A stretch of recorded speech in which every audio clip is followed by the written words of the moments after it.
as we have been talking about on this show, new figures from the Census Bureau show that incomes are up and poverty is down. Let's explore that poverty issue in a little more depth now. Joining us is Rebecca, once again, I should say, is, because we love having her on the show, is Rebecca Vallas. Rebecca is the Director of Policy for the Poverty to Prosperity program at the Center for American Progress. Say that three times fast. She is also the host of Talk Poverty right here on the We Act Radio Network, and she joins us now. Rebecca, thanks for coming on the program. Hey, RJ, how you doing? I'm doing all right. How are you doing? Well, I'm in a particularly good mood because of what you just said. We saw amazing news out of the census report last week, and I'll be honest, anti-poverty advocates, myself included, have become so accustomed to poverty staying largely stagnant, remaining really elevated, and in many cases getting worse since the turn of the century that I'll confess, we barely knew how to celebrate the kind of progress that we saw properly. So it's fun to talk about, what happened, what got us here, and to, spend a little time popping the corks. Well, let me talk a little bit about let me just run over my perception of the poverty statistics, which you know in much more depth than I do. My sense is we had this slow erosion throughout the George W. Bush presidency, so say from the year 2000, and, there was an economic downturn around then and so on. We saw them kind of slowly erode. Then we had the financial crisis of 2008, and you had this kind of big bump up in the number of people in poverty, and we've kind of been languishing since then. And then when the figures came out for 2015, better. How much better? Historic better. I think the word of the day, the word of the week, and the month really should be historic. And the reason for that is that we saw the largest single year reduction in the national poverty rate that we've seen in basically 50 years.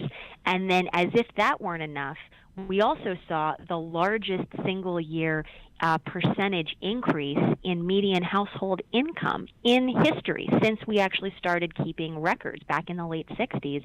And on top of that, we saw continued gains when it comes to the percentage of Americans who have health insurance coverage. And so together, those three metrics, income, poverty reduction, and health insurance, all moving in big ways in the right direction, that hasn't happened since 1999. So the joke around here, as we continue to grieve Prince's passing, is that we're all partying like it's 1999.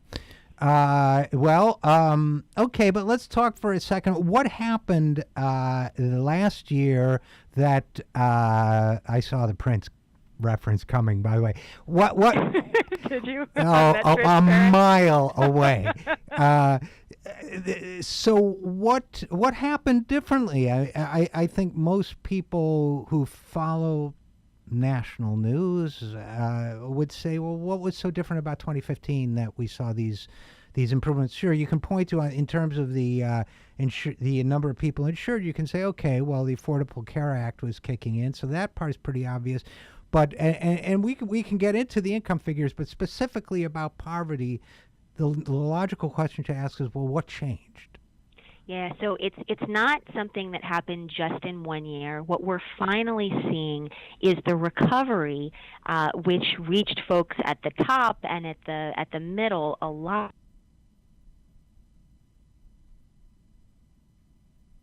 Americans across the income spectrum. And a lot of that is to do with the Recovery Act that the Obama administration put in place back in the late 2000s, and which was maybe not quite as big as everyone might have wanted it to be, and Obama himself feeling that way, but it was incredibly effective at pulling the nation out of the deep recession and reversing those trends.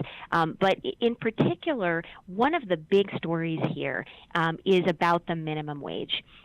State and local minimum wage increases played a huge role in the poverty decline, is what we wonks are thinking as we dig into the data. As well as the increase in income that we saw this past year.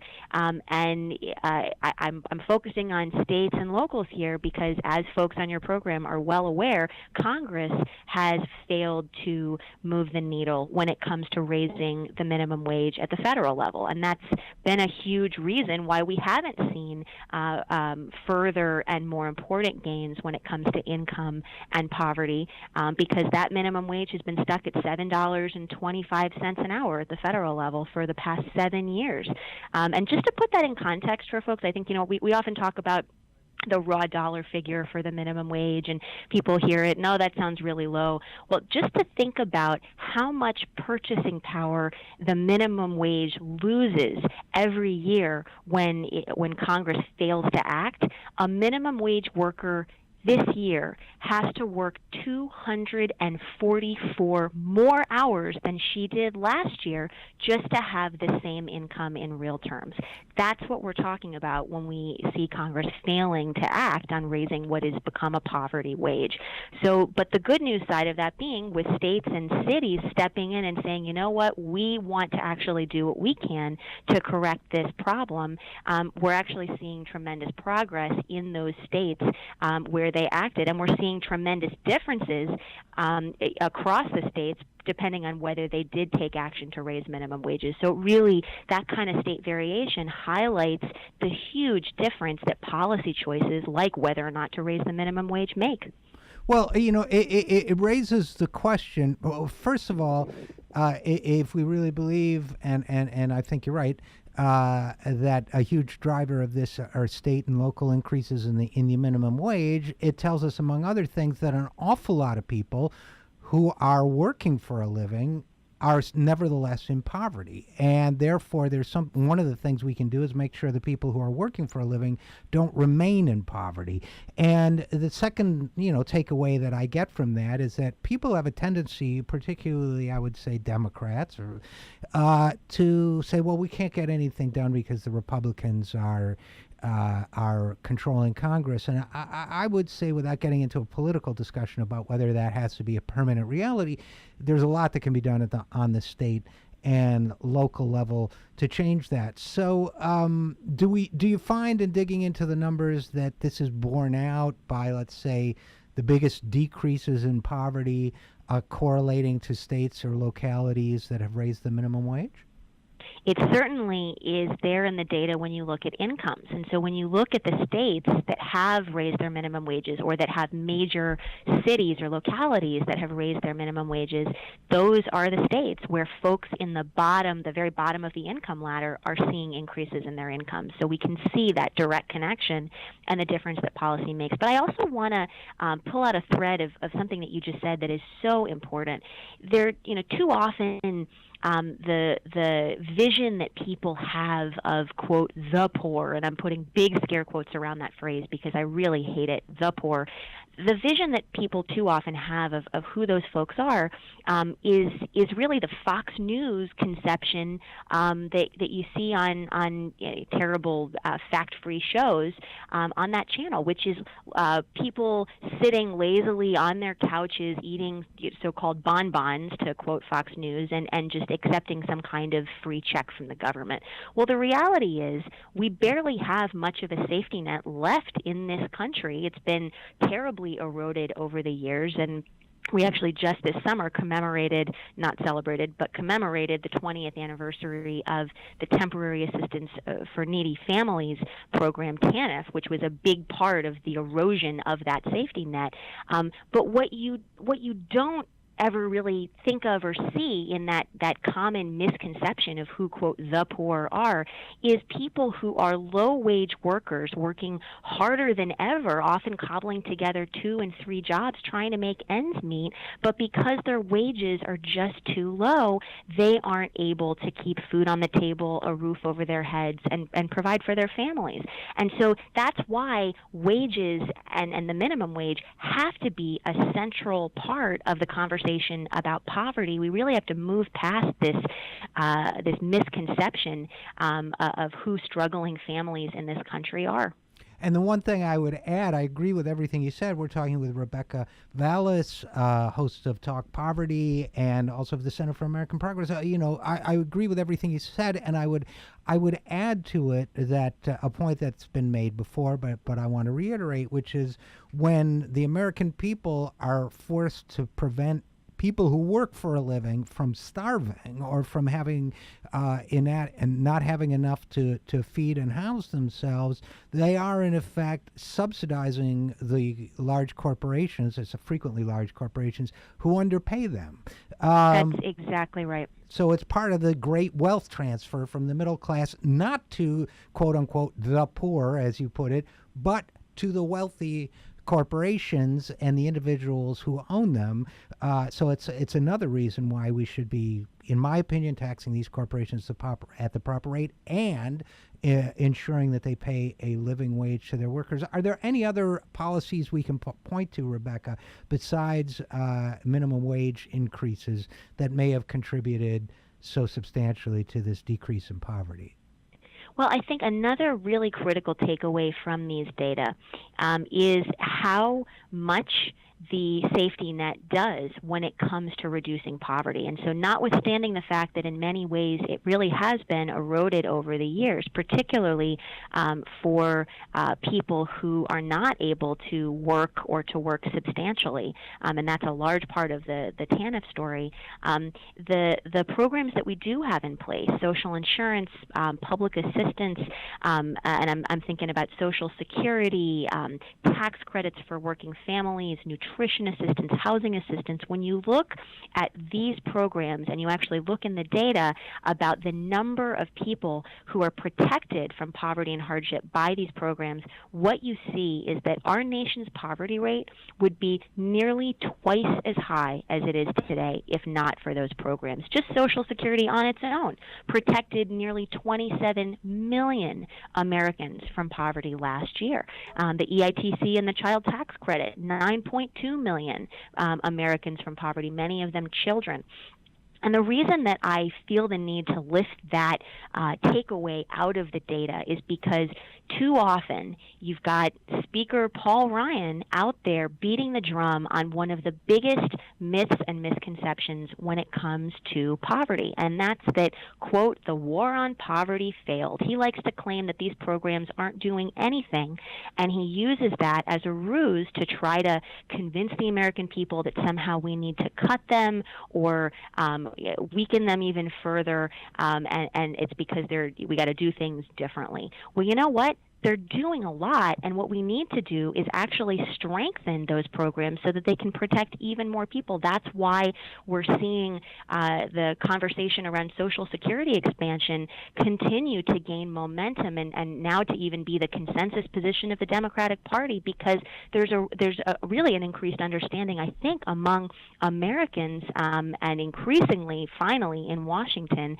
about the importance of these programs and the fact that we need to be strengthening them rather than eroding them and gutting them, as conservatives have been calling to do. And I think that's a really important point as we look at the data, look at what they're telling us, is to just remember not to be fooled by folks who would have you believe magic math, which is what you have to subscribe to if you want to hear Speaker Ryan and think he's telling you the truth. Well, absolutely, and that's a great transition to the last thing I wanted to ask you about, which is, you know me, I am a glass half empty guy or a what glass guy, so I don't see a glass. So while I am delighted genuinely by this latest report, I also, and I'm talking about it on this show, I've written about it.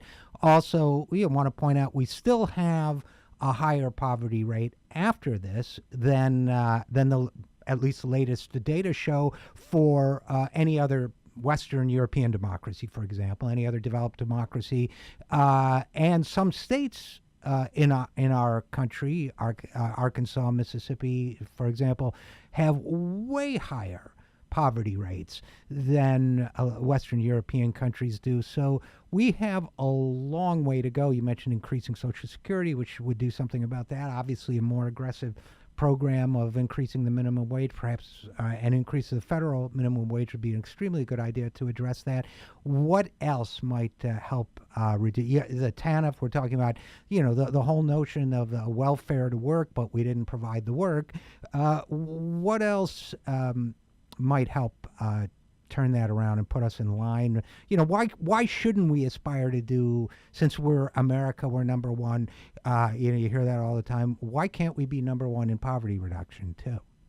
It's such a great point, and I think it's exactly the right note to end on, because yes, we've been popping the corks, celebrating truly historic gains in poverty, in income, in health insurance, but at the same time, we need to not miss the larger point here, which is that we're doing something right, but we haven't gotten all the way to the place that we need to go. And we need to not just celebrate these gains and rest on our laurels and say we've checked that box.